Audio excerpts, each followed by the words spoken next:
నమస్తే, మెట్రో ఉదయం న్యూస్ కి స్వాగతం. రేగొండ మండలంలో ఆశా వర్కర్ల సమస్యలను పరిష్కరించాలని రేగొండ గోరి కొత్తపల్లి మండలం అధ్యక్షురాలు మైసా రజిత ప్రభుత్వాన్ని డిమాండ్ చేశారు.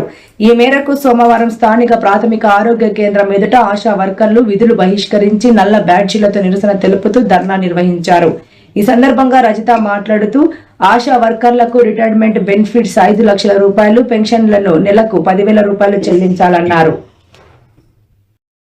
20 ఏళ్లుగా పనిచేస్తున్న ఆశా వర్కర్ల వేతనాలకు నిత్యావసర ధరలకు అనుగుణంగా పెంచాలన్నారు.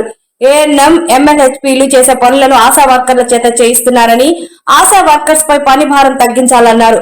ఆశా వర్కర్ల వేతనాలను 20,000కు పెంచాలని, గ్రూప్ ఇన్సూరెన్స్ 10 లక్షలు చేయాలని, ప్రభుత్వ సెలవులతో పాటు మెడికల్ లీవులు మంజూరు చేయాలన్నారు.